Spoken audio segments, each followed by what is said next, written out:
Welcome friends. UPSC EO एओ का paper जो कि 2 जुलाई 2023 को हुआ है, अभी हम उसका आंसर की डिस्कस करेंगे। सो एक एक करके हम सारे के सारे 120 सवालों के हम लोग आंसर डिस्कस करेंगे। अगर किसी भी आंसर को देख के आपको लगता है कि उसका आंसर वो नहीं होना चाहिए जो कि हमने बताया, यू आर वेलकम। आप नीचे कमेंट्स में लिख दीजिएगा and will respond to that. अगर कुछ करेक्शन भी है तो उसको भी हम अपने कमेंट्स में will tag that, will pin that, और सारे करेक्शन भी आपको एक जगह आपको दिखाई देंगे अगर कोई करेक्शन हमें मिलता है तो। इसके अलावा कुछ लोगों को जानने की इच्छा है कि कट ऑफ कितना हो सकता है, डिफिकल्टी लेवल कम था, ज्यादा था, पिछला जो ईओ एओ का पेपर हुआ 2021 में 17 में, उसके मुकाबले में पेपर कैसा था। इन सभी बातों को हम एक दूसरे वीडियो में डिस्कस करेंगे। अभी क्या प्लान है, अभी एक एक करके सबके हम लोग आंसर की देख लेते हैं कि किस सवाल का क्या बेस्ट जवाब होना चाहिए। सो गाइस शुरू करते हैं and let's start with the first one. ठीक है, so this is the first English question. ठीक है, एंड जंबल्ड अप वाला सवाल था ये। सो जो फर्स्ट क्वेश्चन है इसका correct answer is B. Second one, under the colonial regime, इस वाले सवाल का करेक्ट आंसर है D. Third one, contemporary history is necessary, इसका करेक्ट आंसर है ए। फोर्थ वन, अब जो फोर्थ वाला है इसको काफी लोगों को ऐसा लगता है कि इसका आंसर ए हो सकता है, बट गाइज इसका आंसर है बी। और इनफैक्ट ये जितने भी सवाल हैं 1 से लेके 5 तक, ये ना कहीं से कॉपी पेस्ट किया हुआ है कहीं, और इनका सोर्स क्या है वो भी हम लोग अपना वेबसाइट पे हम लोगों ने डाल दिया है। ह्यूमन पेडिटस ने, आप वेबसाइट पे जाकर देख सकते हैं। तो इस वाले सवाल का जो सोर्स है कि हिंदू के किस दिन के अखबार से ये उठा के छापा गया, यूपीएससी ने छापा है, तो आप यहाँ जाके आपको दिखाई देगा। And according to that correct answer is B. A या सी कुछ लोगों को लगता है वो करेक्ट आंसर नहीं है। पांचवें सवाल पे आते हैं, हिस्ट्री ऑफ इंग्लिश वाला, इसका करेक्ट आंसर इज बी। उसके बाद एरर हमें स्पॉट करना है। सो इसमें जो एरर है वो पार्ट सी में है, therefore correct answer is C. So to to his own is not correct, इसकी जगह होना चाहिए Ramesh like his friend music player more than less than या whatever, but to his own नहीं हो सकता, therefore correct answer is C. Next one, given the complex of problem, काफी आसान है, इसकी जगह कॉम्प्लेक्सिटी होना चाहिए था, therefore correct answer is A. Next one, the group of students on a visit to Srinagar circumvented around Dal Lake. कुछ लोग कह रहे हैं कि इसका आंसर ए है क्योंकि द ग्रुप की जगह ए ग्रुप होना चाहिए था, पर नहीं, द ग्रुप भी इक्वली ठीक है। कुछ लोग कह रहे हैं सरकम नेविगेटेड के साथ अराउंड नहीं जा सकता, ऐसा भी नहीं है। आप काफी लिटरेचर में देख सकते हो, सीधा गूगल भी कर सकते हो कोट्स में डाल के। सी भी करेक्ट है। सो एट्थ का करेक्ट आंसर होना चाहिए D, that there is no error. Next one, Jitendra was smartest of two, काफी आसान, स्मार्टर होना चाहिए, which is option A. 10th, he asked me if I would be interested in signing up as a member of the group. So कुछ लोग बोल रहे हैं कि if की जगह weather होना चाहिए and therefore A would be answer, ऐसा नहीं है।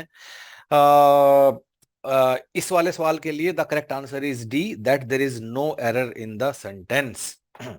आगे, I have been walking, correct answer is C.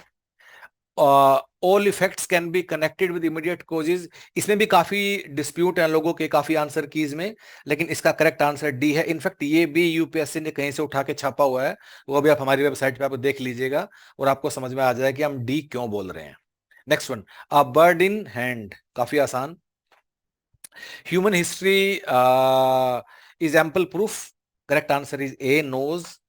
Good history present several perspective, again इसमें भी काफी लोगों को डिफरेंट की है, कुछ लोग फ्यूज्ड बोल रहे हैं, कुछ लोग बोल, लेकिन करेक्ट आंसर है सी। क्यों? क्योंकि ये वाला सेंटेंस भी कहीं से यूपीएससी ने छापा है और वहां फिट लिखा हुआ है, therefore correct answer is C. जो अपने आरसी वाले सवाल हैं, सो आरसी यूपीएससी के रिक्रूटमेंट एग्जाम में दूसरी बार आया है, पहले भी एक बार आ चुका है, पर यूजुअली नहीं आता है। बट इंसिडेंटली आरसी के सारे सवाल भयानक ही आसान थे। अगर आरसी में सवाल गलत किए हैं तो फिर ये प्रॉब्लम वाली बात है सिलेक्शन के रास्ते में। सो 16th क्वेश्चन का आंसर है D, which is education. 17th का है ए, और we live in a highly interconnected, so इस वाले का आंसर है again A. Then the world life supporting resources वाले का आंसर है सी।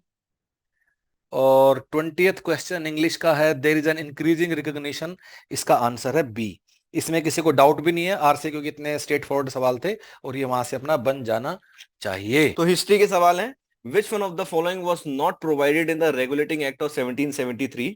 तो इसमें अगर आप देखोगे तो पहला स्टेटमेंट और जो तीसरा स्टेटमेंट है वो काफी इजीली मिल रहा है, पर जो दूसरा और चौथा स्टेटमेंट है इसमें थोड़ा सा डाउट आता है। तो हम लोग ने ढूंढा है बी ऑप्शन एकदम सही है, पर डी ऑप्शन इज इनकरेक्ट। तो इसका करेक्ट आंसर हो जाएगा ऑप्शन डी। आगे बढ़ते हैं। Secondly, government of India act के हिसाब से कौन सी बात गलत है? ठीक है, तो पहली बात एकदम सही है, establishment of all India federation provide किया जा रहा है, तो बिल्कुल सही बात है। डी भी सही है, प्रोविजनल ऑटोनॉमी सबसे पहला पॉइंट हम सब पढ़ते हैं, तो सी इसका गलत आंसर हो जाएगा, which is retaining the authority of secretary of state. ठीक है, आगे बढ़ते हैं। Next is question number 23, match the column है, काफी ही स्पेसिफिक बात है कि आपको एक एक याद होना चाहिए। तो 1999 में मदन मोहन मालवीय थे। ठीक है, अगर मैं इसका आंसर देखूं तो इसका आंसर ए आ रहा है, और बी का 3 है, तो कलकत्ता सेशन जो है इसका आंसर हो जाएगा बिशन नारायण दार। ठीक है, और बंकीपोर सेशन फिर हो जाएगा आपका रघुनाथ नरसिंह मुंडर, अगर सी का 2 है और डी का 4, तो मद्रास सेशन हो गया आपका भूपेंद्र नाथ बोस। ठीक है, काफी स्पेसिफिक बात है, तो ए इसका करेक्ट आंसर हो जाएगा। ठीक है, आगे बढ़ते हैं। Next is who among the following started the Bhonsala military school at Nashik?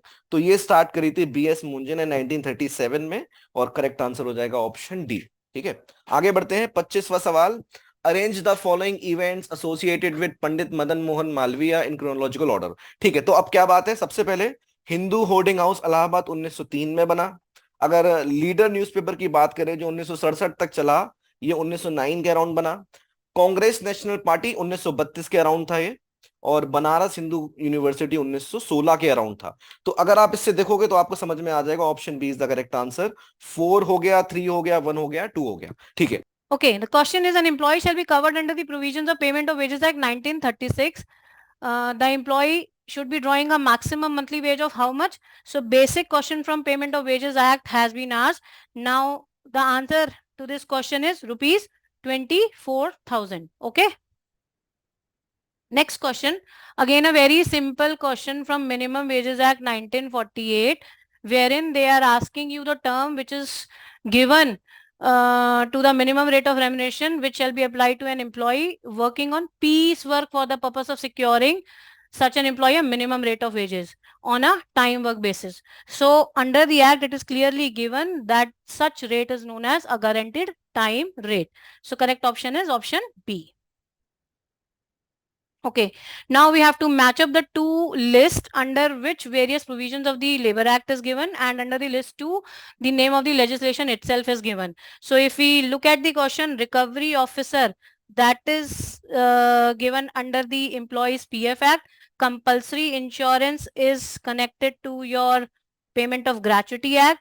Schedule employment is given under Minimum of Wages Act. Subsistence allowance is covered under your Industrial Employment SO Act. Okay, so accordingly, the answer to this question is option A.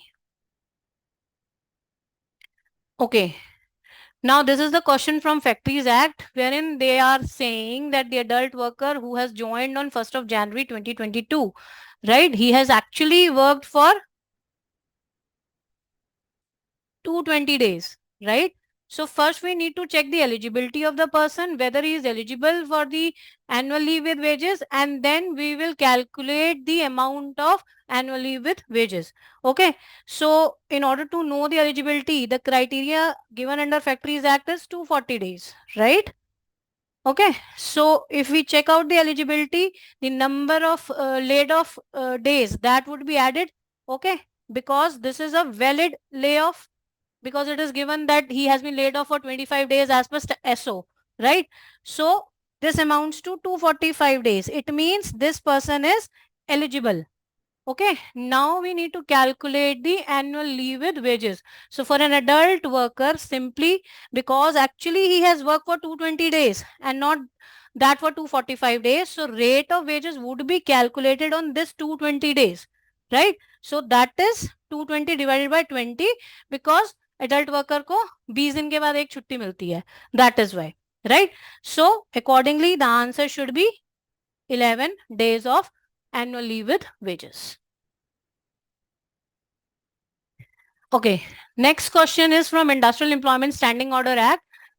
It is asking standing orders shall come into operation after the expiry of how many days from the date on which copies of the order of the appellate authority are sent to the employer.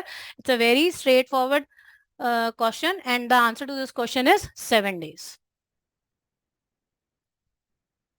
Okay, now the question is from your Unorganized Workers Social Security Act, and they are asking how many members are to be nominated by the central government to the National Social Security Board.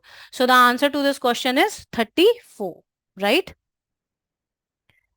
Okay, again a question from Unorganized Workers Social Security Act, wherein we have to identify that which of the following scheme is not a social security scheme under this act. So 3 of the schemes are covered. Simply, that is National Family Benefit Scheme. This is covered, right? And Janashri Bima Yojana is also covered, and Rashtriya Swasthya Bima Yojana is also covered. The scheme which is not covered is your employees pension scheme. So this should be the answer to this question. Okay, in the next question, we have been asked the question from the Employees Provident Fund and Miscellaneous Act, right? So the most of the time we have seen that people are marking answer to this question as Employees Provident Fund Appellate Tribunal. However, this is not correct. In 2017, basically this tribunal has now been merged with Industrial Tribunal created by the central government. So the answer to this question should be Industrial Tribunal and not Employees Provident Fund Appellate Tribunal. Okay. Okay. Question is from Maternity Benefit Act, wherein they are asking maximum period for which a female employee shall be entitled to leave with wages as maternity benefit for giving birth to the third child. So they are asking about the maternity benefit for the third child. So it is simply available at the rate of 12 weeks, not the usual rate of 26 weeks. So answer should be B. Next. Which one of the following statements under the EPF Act is not correct? So it makes provisions for pension scheme including family pension. This is correct. It makes provision for EDLI scheme. Yes, this is also correct. Now, third statement says it shall not be applicable to cooperative societies employing 50 or more persons. So this is basically incorrect statement regarding this act, wherein because the act says it shall not be applicable to cooperative societies employing less than 50 or more persons working without the aid of the power, right? So altogether, it's a opposite statement. So that is why this is the correct answer to this question, right? Next is aptitude question. In a desert, X and Y are two spots separated by 100 kilometers. So we have a X and we have a Y. The distance is 100 kilometers and somebody is putting pillars. So green, so black and white are two kind of pillars. So we have got white pillars at a distance of what? First 180 meter, then 360 meter, then 540 meter and so on. And then we have black. Then we have got black pillars which are at distance of first 350, then 700, then 1050. So when these two will be together, जब दोनों का LCM होगा, और अब अगर आप इन दोनों का LCM निकालोगे, that comes out to be 630. इसका मतलब क्या है? That there is a 6300. इसका मतलब there is a pillar at a distance of every 6.3 kilometers. अब कितने ऐसे जगह होगी जहां दोनों पिलर सेम होंगे? 100 kilometre divide by 6.3, you will get 15.87. 15 pillar होंगे प्लस पहले वाला भी हम लोग गिनेंगे. 15 plus 1 16. Correct answer is C. Next one. So guys again दो स्टेटमेंट दिए हुए हैं, हमें एस और टी के बारे में बताना है, कौन सा बड़ा है कौन सा छोटा है. So statement 1 and statement 2 individually are not sufficient, लेकिन जब दोनों को अगर तुम एक साथ करोगे then yes it is sufficient. और उसके बाद ऑर्डर क्या बनेगा? पहले पी, फिर आर, और फिर उसके बाद एस, फिर यू, फिर क्यू, और फिर टी. और इस तरह हम लोग एस और टी के बीच में फिगर आउट कर सकते हैं कौन सा बड़ा है कौन सा छोटा है. Correct answer is C.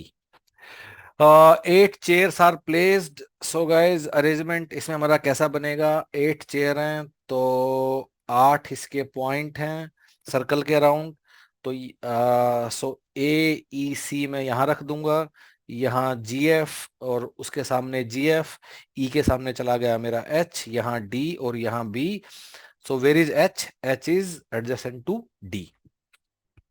ABC individually 10, 15, 6 दिन में करते हैं, मिलके कितने दिन में करेंगे? भयानक ही आसान सवाल. Correct answer is B. निकालने का दिखाने का जरूरत भी नहीं है. Next one. A dice is thrown 2 times the number of ways the number appearing on dice is not less than. Not less than का मतलब क्या है? या तो बराबर हो पहले वाला या पहले वाला बड़ा हो. मतलब जैसे 1-1, फिर 2-1 और 2-2, फिर 3-1, 3-2, 3-3, फिर 4-1, 4-2, 4-3, 4-4, फिर 5-1, 5-2, 5-3, 5-4 और 5-5. उसके बाद 6-1, 6-2, 6-3, 6-4, 6-5, 6-6. तो इतने सारे केसेस बनेंगे. अगर इनको जोड़ो कितने होंगे? कितने केसेस बनेंगे? ये हो गए 6 + 5 11, 4 15, 3 18, 2 20 और 1 21. Correct answer is. Okay, the next question is from accounts, wherein they are asking overhauling expenses of rupees 25,000 for the engine of a motor car to get better fuel efficiency. That would be considered as which of the expenditure? So basically, this kind of expenditure comes in the category of capital expenditure because the benefit would be the long run out of these overhauling expenses, right? Okay, which one of the following statement is not correct? So there are 4 statements regarding the depreciation. So depreciation is a non-cash expense. Yes, this is correct, right? So this statement is correct. Depreciation is the process of valuation of assets. No, this is not the process of valuation of assets. So absolutely this statement is not correct. So answer to this question should be B. Rest of the 2 statements are correct. That it is the main cause of depreciation is wear and tear, and it must be charged so as to ascertain true profit and loss of the business. Okay. Okay. A credit purchase of machinery recorded in the purchase book instead of journal proper is an example of which of the following type of errors? So under rectification of errors, we do lot many types of errors, right? So this is nothing but this is the error of principle. The practice of appending notes regarding contingent liability in accounting statements is pursuant to which of the following concept of the accounting? So basically, this is related to convention of full disclosure, because whenever we are talking about contingent liability with respect to financial statement, that has to be separately disclosed under the notes to accounts, right? So this is nothing but the convention of full disclosure. Okay. Outstanding rent may be classified as, so outstanding rent is your representative personal account. So option is B. So guys अब आते हैं computer वाले सवालों पे.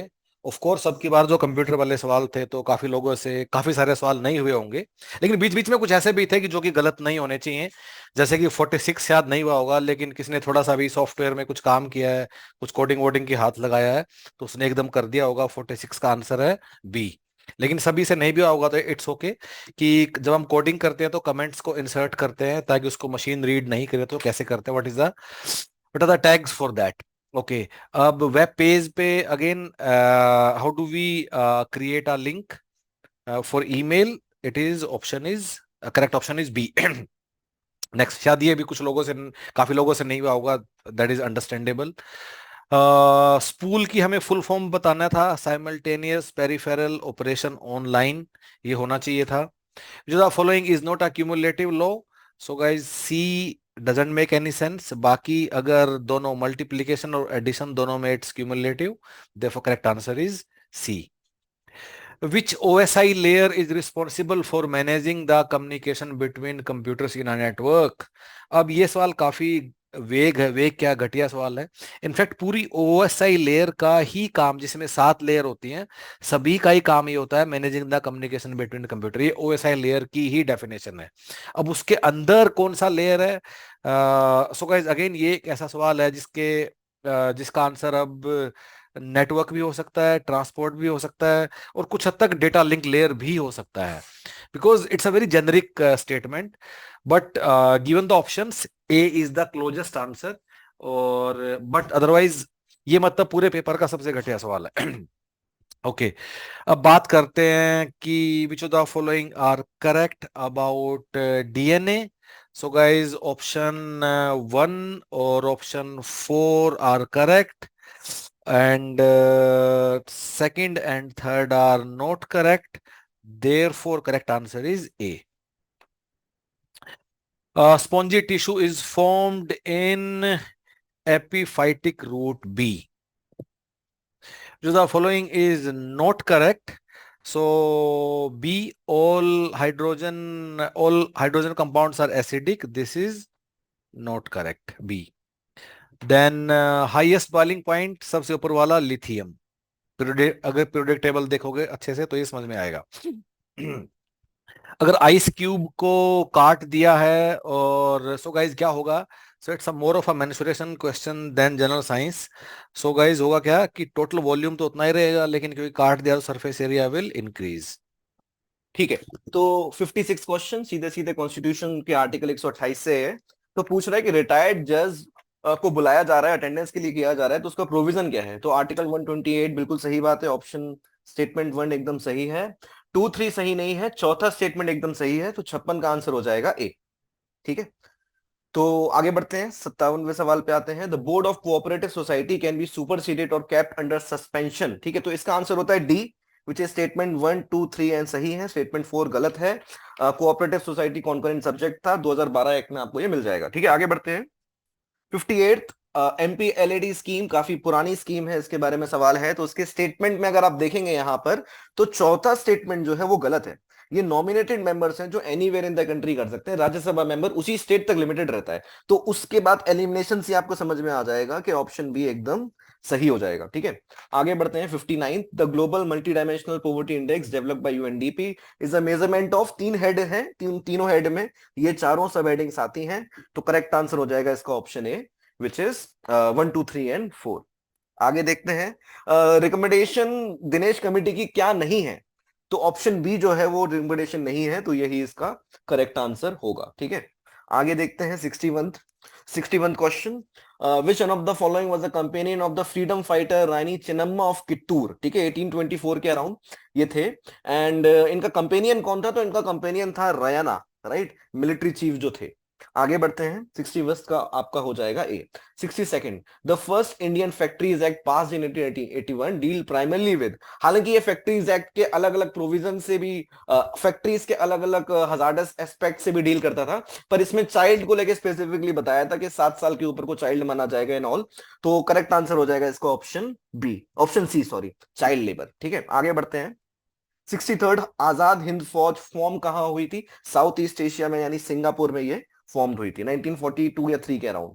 आगे बढ़ते हैं. 1927 में जो सेक्रेटरी ऑफ स्टेट थे उन्होंने एक कमेटी अपॉइंट करी to see the relationship between Indian states and British government.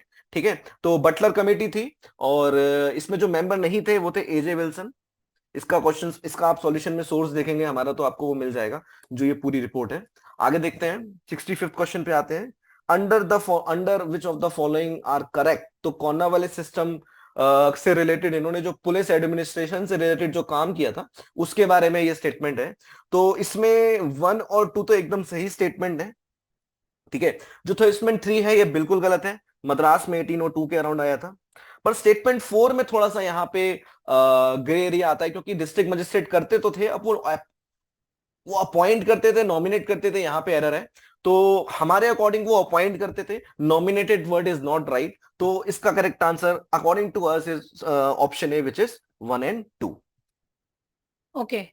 Again, a question from labor laws. Model standing orders formed under the Industrial Employment SO Act shall not apply to an establishment in respect of which of the appropriate government is that of the state of. So straightforward, the answer is given in the act itself, that is Madhya Pradesh. And one more state to which it is not applicable, that is Maharashtra. Okay. An outworker is expressly excluded from the definition of workman under which one of the following legislations. So the definition of outworker is prescribed under the Contract Labor Regulation and Abolition Act. Okay. So the correct answer is option C.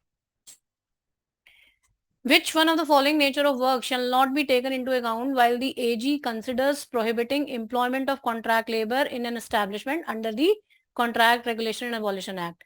Okay, so if we look at the criteria given under the act, these three, if the process is incidental to the main work, or the work is of permanent nature, or the work is done ordinarily through the employment of regular workmen, these are the criteria given wherein the AG can prohibit the employment of contract labor, right? So the correct answer to this question is option D. Okay. Which one of the statements relating to the grievance redressal committee, a very common question, which is basically asked from the GRC of ID Act. Okay, so it shall consist of equal number of members. Yes, this is correct. It shall be constituted an industrial establishment employing 20 or more workmen. Yes, this is also correct. Basically, the question is asking about not correct statement. We have to identify the incorrect statement. Okay. Chairperson of the committee shall be nominated by the appropriate government. So, answer to this question should be C, because this is not correct. Appropriate government has nothing to do with the appointment of chairperson for this committee, right? Again, the fourth statement is also correct. Under the provisions of the Factories Act 1948, a safety committee is to be constituted in a factory where hazardous substances are used or handled, right? So this is basically prescribed under Chapter 4A2 Factories Act. Okay. So correct answer is option B. Okay, so let's move on to next one, which is numerical aptitude. 88 की divisibility check करनी है, तो 8 की और 11 से हम लोग कर सकते हैं, 8 की लास्ट की 3 डिजिट से करते हैं. करेक्ट आंसर इसका होगा डी. एक्स और वाई का वैल्यू निकालना था. एक्स का निकलेगा 120, वाई का निकलेगा 4, दोनों को घटाओगे तो आएगा 116. यूनिट डिजिट निकालनी है 2 × 2 की पावर 100, सो 2 की पावर समथिंग. इस समथिंग को हम 4 से डिवाइड करेंगे क्योंकि साइक्लिसिटी 2 की 4 होती है. सो 2 की पावर 100 को अगर 4 से डिवाइड करोगे तो कितना रिमाइंडर आएगा? 0. इसका मतलब 2 की साइक्लिसिटी 0 अगर होगी तो क्या बनेगा? 2 × 2 4, × 2 8, × 2 16. Correct answer is C. 74 again काफी आसान सवाल, टाइम स्पीड एंड डिस्टेंस का. Correct answer is 28 minutes which is D. 75 how many coins are there? 1 2 5. UPSC ये वाले सवाल भर भर के देता है हर बारी. इनफैक्ट सिविल सीसेट में भी आया था और पहले भी आते रहे हैं. सो अगर कितना कितना अगर मैं ले लूं कि 1 रुपए वाले कॉइन मेरे एक्स हैं, 2 वाले मेरे वाई हैं और 5 वाले मेरे जेड हैं, तो पहले मैं केस बनाऊंगा जेड इज इक्वल टू 0, फिर मैं लूंगा जेड इज इक्वल टू 1, फिर जेड इज इक्वल टू 2. जब z इज इक्वल टू मैं 0 लूंगा तो इसका मतलब x प्लस वाई का वैल्यू बन जाएगा 10. और फिर x और y की वैल्यू क्या क्या हो सकते हैं? y की ले सकते हैं 0, 1, 2, 3, 4, 5, मतलब 6 केस. जब z1 लोगे तो x प्लस वाई बन जाएगा 5. अब इस केस में x प्लस वाई 5 बन गया, तो अब y की वैल्यू क्या क्या हो सकती है? 0, 1 और 2, तो 3 केस मेरे यहां से बन गए. अब जब z इज इक्वल टू 2 है, इसका मतलब x प्लस वाई कितना हो जाएगा? 0, जो कि खुद में अपने आप में एक केस बनेगा. 6 और 3 9 और 1 10. Correct answer is C. The next question says, which of the following is included in the cost of inventory according to AS2, that is on inventory valuation.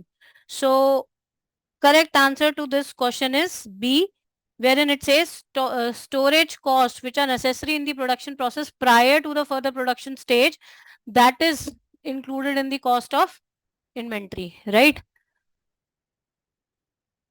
Okay. So a trial balance is given to us and some additional information is also given, and what we have to calculate: total amount to be charged to P&L account for discount allowed and provision for discount created, right?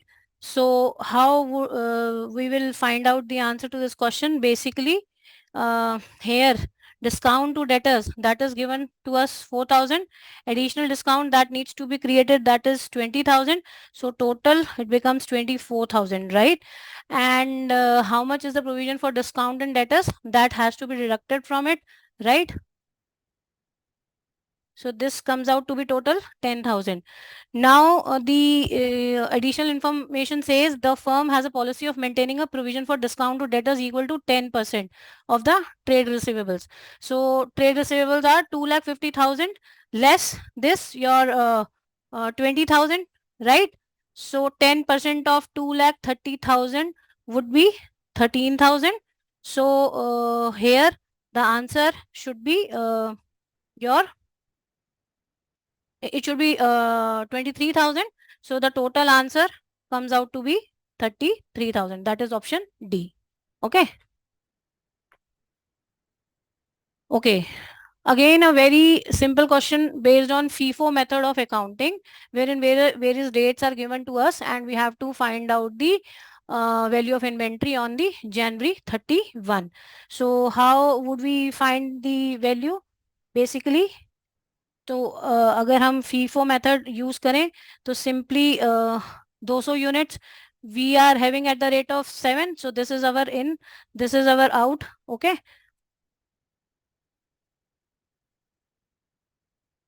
Okay. So out here it says on the next date out we have to value we have to look at the value of January 6 after January 1. Okay. So this is going to be 7. At the rate of 7 it would go and balance would be 100 at the rate of only 7. Okay. Next comes the date your purchases, that is 8 January 1100, right? And that too at the rate of 8. Okay. And out there is no out on January 8. Then we are left with 100 at the rate of 7 and 1100 at the rate of 8. Okay. So this is our balance amount which is computed here, right? And then on January 9, 200 are out. Okay. So how this 200 would go? What would be the balance after the outgo of this 200 units? That is your 1000 at the rate of 8. Okay. And then we have again the purchases of 300 units at the rate of rupees 9. So accordingly, we will be left with 1000 units at the rate of 8 plus 300 units at the rate of 9. This comes out to be total of rupees 10,700. Okay. Okay. Again, there's a accounts question. Following is the information relating to a club. So we have what we have to do in this question. Basically, a very simple subscription account has to be prepared in such type of questions. Okay. So what we have to find out total subscription received during the year. So what we will do, we will prepare an account in the T form. Okay. So this will give us a simple calculation. So this is nothing but this is my subscription account. Okay. So here they are saying subscription outstanding as on 31st March 2021. So this is my opening subscription outstanding. This is standing at rupees 16,000. And what is the ending balance? That is 18,000, right? Okay. And similarly, we are given with the amounts of subscription received in advance, opening and ending balance. So this is my 12,000. So this is my opening. This is my ending, right? So this is 11,000. And in the last, they are mentioning there are 70 members, each paying an annual subscription of rupees 1,000. Okay, so this is going to affect my P&L account. So in P&L account, 70,000. So this is the total annual subscription for this year, 70,000. So if we total up and we find out the balancing figure, this comes out to be 97,000. 97,000 divided less 30,000. So this would be my balancing figure of 67,000. Okay, so answer is A.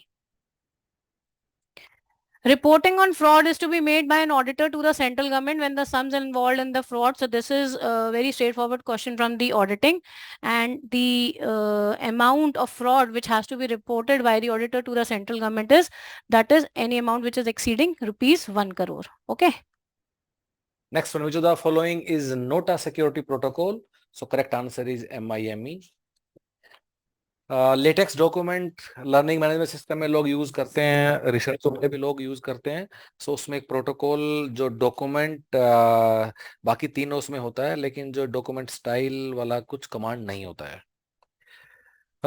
Decimal equivalent हमें निकालना था guys. Again ये वाले सवाल भी हम लोग काफी अच्छे से करते हैं. 1 into 2 की पावर -1, दिस 1 into 2 की पावर -2, this 0 into 2 की पावर -3 and this 1 into 2 की पावर -4, और इसको कैलकुलेट करोगे तो आंसर आएगा D. in a worksheet which is not a cell referencing style. So guys, the correct answer is real time referencing कुछ नहीं होता है in your Excel sheet. Which of the following is used to combine several object modules and libraries in a single executive program? This is done by linker. Okay, this is now class 11 general science coming. हम लोग बार बार आप लोगों को बोलते हैं कि general science में सिर्फ 10वीं तक क्या बुक पढ़ना काफी नहीं है, 11 12th के भी कुछ टॉपिक्स देखने होंगे. So guys, power is nothing but VI, and which can also be written as V square by R. Sorry. तो इसका मतलब power is directly proportional to what, V square. अगर मेरा R which is the resistance अगर वो constant है तो इसका मतलब मैं क्या लिख सकता हूं, that P2 by P1 is nothing but V2 square by V1 square. इसके बाद बस अब तो वैल्यू पुट करना है. P1 है मेरा 100, P2 मुझे निकालना है, V2 मुझे दिया हुआ है 220 और V1 दिया हुआ है 110, और ये आ जाएगा स्क्वायर करोगे 2 का 2 4 इंटू 100, P2 आ जाएगा 400. Correct answer is D. Length of a wire carrying current is how, then what will be the impact on the current. ठीक है. So guys, होता क्या है, our resistivity is directly proportional to length over square of radius of the wire. इसका मतलब क्या है कि अगर मेरा लेंथ मैं बढ़ा दूंगा, ठीक है, सॉरी, अगर लेंथ को मैं आधी कर दूंगा तो मेरा रेजिस्टेंस भी आधा हो जाएगा. अगर रेजिस्टेंस आधा हो जाएगा तो करंट क्या हो जाएगा, करंट डबल हो जाएगा, विच is option A. So 87 becomes my A. Next one, crystals of copper sulfate on heating gives which color? This gives white color salt guys. Tartaric acid is found in what? Tamarind. हालांकि orange में भी होता है, पर ठीक है, we have to see the best answer, which is also given in NCERT. Which of the following is chemical change? Chemical change क्या होता है जो वापस नहीं कर पाओ तुम? So which is burning of magnesium in air. आगे बढ़ते हैं. 91st question, which of the following is not a constitutional body? NHRC constitutional body नहीं है. Protection of human right 1993 act में ये बनी थी statutory body. Which one of the following elements of Panchamrit view on climate change? बहुत ही आसान, दोनों ही सही स्टेटमेंट है, तो ऑप्शन सी इसका करेक्ट आंसर हो जाएगा. ठीक है, आगे बढ़ते हैं. 93rd, what are the prerequisite for declaring any area as schedule area under the 5th schedule of the constitution? तो एक क्राइटेरिया होता है, वो क्राइटेरिया 1 2 3 तो होता ही है, पर ये चौथा नहीं होता है. ठीक है, तो करेक्ट आंसर हो जाएगा इसका option B, which is 1 2 and 3. आगे देखते हैं. The railway budget was separated from general budget owing to, तो ये किसके थ्रू हुआ था? ये 1924 में एक्फर्थ रिपोर्ट थी, जिसको सेपरेट कन्वेंशन भी कहते हैं, तो ऑप्शन बी इसका एकदम करेक्ट आंसर हो जाएगा. ठीक है. 95th, which of the following statement regarding the non electric cooling cabinet, जैसे मिट्टी कूल भी कहते हैं, उसको लेके स्टेटमेंट्स क्या है? अच्छा, स्टेटमेंट यहाँ पे मिसिंग है, पर जो दो स्टेटमेंट है उसमें पहले स्टेटमेंट में बताया कि उसका जो यूटिलिटी है वो वेजिटेबल्स या उसके स्टोरेज से रिलेटेड है, that is an absolute correct statement. Second statement में बताता है कि एसडीजी के 17 में से 6 गोल्स को अचीव करने के लिए हेल्पफुल है. दोनों ही स्टेटमेंट सही है, तो ऑप्शन सी इसका करेक्ट आंसर हो जाएगा. Next question is from Interstate Migrant Workmen Act, right? So we need to identify which of the following facilities are to be provided by the contractor to the interstate migrant workers. So if we look at the provisions of the act, so equal pay for equal work irrespective of sex, that is given under the act. Provision for suitable residential accommodation, yes, this is also in. Provision for protective clothing, yes. And prescribed medical facilities. So accordingly, the answer should be option C, that is 1, 2, 3 and 5. So there is no provision for old age benefit scheme for the interstate migrant workmen. Okay. A dispute relating to the age of adolescent employed by an employer, which arises due to the absence of any authentic document, can be referred to which of the following authorities under the Child and Adolescent Labor Act? That is prescribed medical authority. Okay. Under the provisions of Factories Act, which one of the following statements relating to the appointment of the chairman of the site appraisal committee is correct? So very straight question from the site appraisal committee under this act, wherein it says the chief inspector of the state will be the chairman of this committee. So answer is option D. Again, we have to match the various provisions of the various acts with the respective acts. Okay, so if we look at the option, certifying surgeon goes with the Factories Act, right? And piecework goes with minimum wage. So if you match up interstate migrant workmen, that basically that is related to your displacement allowance. And what is left? Half monthly payment, that is connected to your Employees Compensation Act. Okay, so the answer to this question should be B. Under the provisions of ID Act, right of legal representation before a labor court or IT or National Industrial Tribunal is, so we have to identify out of these four options the correct answer. So my dear friends, this provision is clearly mentioned in the ID Act that this sort of legal representation is permitted by the forum if the other parties does not object or gives consent. So there can be confusion that it is a statutory right or what, all options can also be applicable. But certainly the Act itself prescribed this option as the final one, right? So this is particularly prescribed under the ID Act. Next one, a train of length 400 meter takes 15 seconds to cross another train 300 meter length traveling at 60 kilometre per hour from the opposite direction. So guys, काफी आसान सवाल, time and speed distance का correct answer is A. सबका ठीक होना चाहिए था. There is a water tank in form of rectangular parallelepiped. So rectangular parallelepiped क्या होता है guys? So rectangular है और ये थोड़ा सा ऐसे टेढ़ा है, मतलब पैरेललोग्राम खड़ा है और ऐसा अगर कोई ऑब्जेक्ट है, इसको हम बोलते हैं पैरेललोपाइड. इसका वॉल्यूम कैसे निकालते हैं? जो बेस का एरिया है इनटू हाइट, ठीक है. और उस वॉल्यूम को हमने डाल दिया है किसमें? एक सिलेंडर में डाल दिया है. सो इसका मेरा वॉल्यूम कितना बन जाएगा? 2 × 2 × 1.1 हाइट. और इस वॉल्यूम को हमने डाल दिया सिलेंडर में, पाई आर स्क्वायर, लेकिन वो सेंटीमीटर में दिया तो मीटर बनाने के लिए 0.01 स्क्वायर इंटू एच. और इसमें अगर एच निकालोगे, this comes out to be what? 14. So correct answer is C.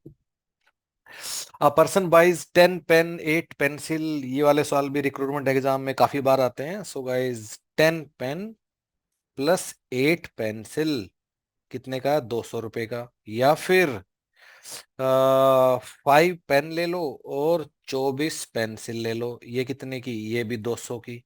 सो मैं क्या करता हूँ?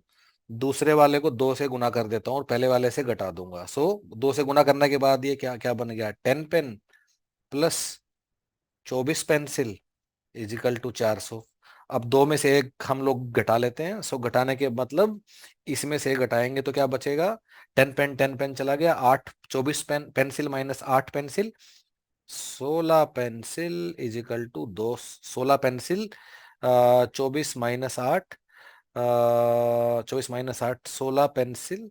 और सॉरी, 24 को भी तो डबल करेंगे गाइज. 24 को डबल करेंगे तो मेरा बन जाएगा ये 48.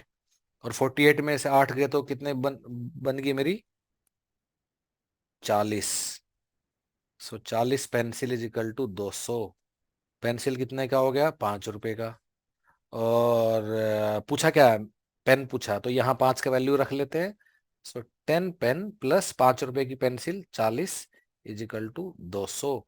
सो 10 पेन कितने का हो गया? 160 रुपए का. एक पेन कितने का? 16 रुपए का. Correct answer is A. Next one, school has 100 students और कुछ क्रिकेटर हैं. सो गाइज ये भी सवाल अपने खूब सारे आते हैं रिक्रूटमेंट एग्जाम में. सो ये क्रिकेटर यहाँ रख लेते हैं, फुटबॉलर यहाँ रख लेते हैं. पहले हमें क्या दिया है? Number of people who play cricket is twice than those who play football. So football वाले को मैं एक्स ले लूंगा तो क्रिकेट वाले बन गए मेरे 2x. Number of people who play only cricket is 3 times than who play football. So only football को मैं ले लेता हूँ y, तो ओनली क्रिकेट बन गया मेरा 3y. अब गाइज मैं क्या कर सकता हूँ? जो ये वाला एरिया है इसकी वैल्यू एक तो निकल जाएगी 2 - 3y, और इधर से भी निकाल सकता हूँ x - y. इन दोनों को इक्वेट कर दो. इक्वेट करने का तुम्हारा क्या आ जाएगा? x is equal to 2y. ठीक है. अब हमें दिया क्या है? दिया ये कि टोटल अपने कितने लोग हैं? 100 है. इसका मतलब ये 2x और ये y, ये कितना हो गया? 100.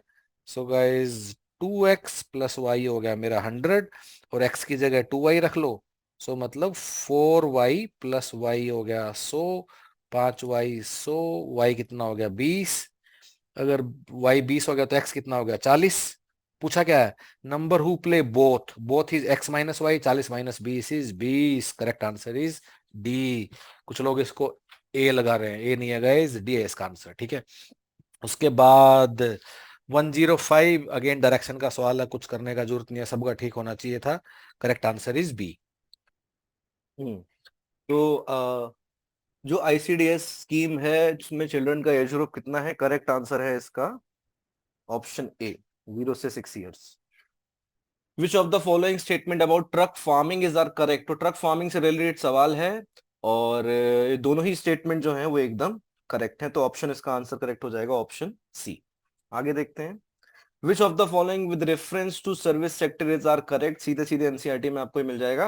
रिटेल ट्रेड जो है उसको टर्शरी एक्टिविटी माना जाता है। रिसर्च एंड डेवलपमेंट हो गया आपका नॉलेज बेस, और नॉलेज बेस हमेशा किस में आएगा, क्वाटरनरी एक्टिविटी में, ठीक है।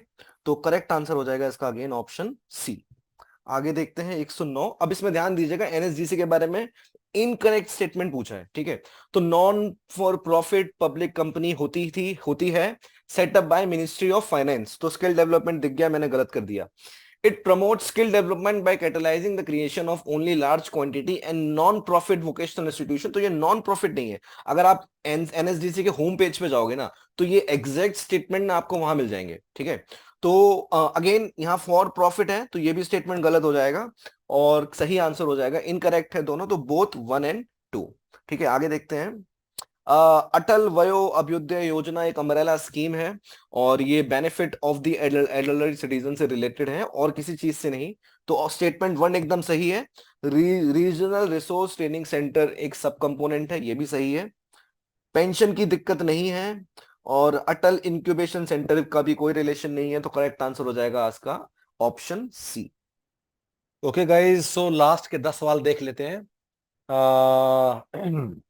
सो इस वाले में क्या है कि अपना 1 तो करेक्ट है और 2 इनकरेक्ट है। 2 इनकरेक्ट क्यों है, क्योंकि ऑपरेट करता है आरबीआई न कि सेंट्रल गवर्नमेंट। सो 1 करेक्ट है, 2 इनकरेक्ट है, therefore correct answer is C. इसमें क्या है गाइज, सो ये तो बिल्कुल ठीक है कि एनपीसीआई को बैंक्स प्रमोट करते हैं, लेकिन जो आरटीजीएस एनईएफटी को एनपीसीआई नहीं बल्कि आरबीआई चलाता है, देयरफॉर फर्स्ट वाला इनकरेक्ट है और आंसर बनेगा अपना D. A very strong dollar squeezes global credit. Many countries and companies outside America borrow a dollar. So guys, both are correct and 2 is the correct explanation. काफी लोग बोल रहे हैं कि both correct तो है लेकिन 2 correct explanation नहीं है। ऐसा नहीं है guys. इनफैक्ट ये भी एक न्यूज़पेपर आर्टिकल से बिल्कुल ही यूपीएससी ने छापा हुआ है। कब आया था ये, 23 जनवरी 2023 को शायद आया था। हम आपसे शेयर वो कर ही देंगे कि जहां से ये सवाल छपा हुआ है, जिसने बनाया एक आर्टिकल से ये बनाया हुआ है। ऑल्दो मैक्रो इकोनॉमिक का सवाल है ये कि हाउ फॉरेन करेंसी और इंटरेस्ट रेट का इसके बीच में क्या रिलेशन होता है। सो 113 का correct answer is A. 114 government of India mandates, correct answer है इसका डी। देन ये किसने किया, 25 बिलियन कौन देगा पैसा गति शक्ति के लिए, ये अभी प्रॉमिस किया है एशियन डेवलपमेंट बैंक ने, एडीबी ने। Large language model, by the way ये कब प्रॉमिस हुआ था, ये शायद 2021 में हुआ है। अब आप अंदाजा लगा सकते हो करंट अफेयर कहां तक पूछता है। लार्ज लैंग्वेज मॉडल क्या होता है, this is very close to हमारा ChatGPT only, generative AI. इसे कहां यूज कर सकते हो, सभी में कर सकते हो, 1 2 3 4 डी। स्कोप 1 2 3 में एमिशंस के बारे में, इसका करेक्ट आंसर है B. Quantified domestic minimum top up tax का किस कॉन्टेक्स्ट में हम लोग यूज करते हैं, this is used in global anti base erosion rules A. Power X DX क्या है guys, correct answer is B. और एनएससी प्राइम न्यूज में क्यों था, कॉर्पोरेट गवर्नेंस के लिए एनएससी प्राइम एक इनिशिएटिव है, correct answer is A. So guys एक एक करके हम लोगों ने आपको सारे आंसर मतलब बता दिए हैं, काफी सोच समझ के आंसर की बनाई गई है ये।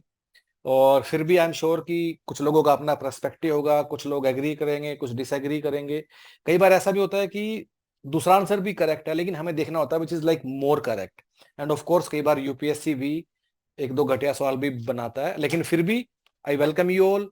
जिसको भी लगता है कोई सवाल गलत है नीचे कमेंट्स में लिख दीजिए, और वहां कुछ लिखना भी अपना दिमाग लगा के कि क्यों गलत है। सीधा ऐसे मत लिख देना कि इसका बी नहीं सी होगा, अपना विचार व्यक्त कीजिए, उस पर हम लोग रिस्पॉन्ड भी करेंगे कि क्यों हम लोग मानते हैं कि ये करेक्ट है या ये इनकरेक्ट है। अगेन अगर हमसे कुछ गलती हुआ होगा तो करेक्शन भी हम इसी कमेंट्स में नीचे हम लोग डाल देंगे इकट्ठा एक साथ, जो जो करेक्शन है। And with that note, thank you so much, all the best.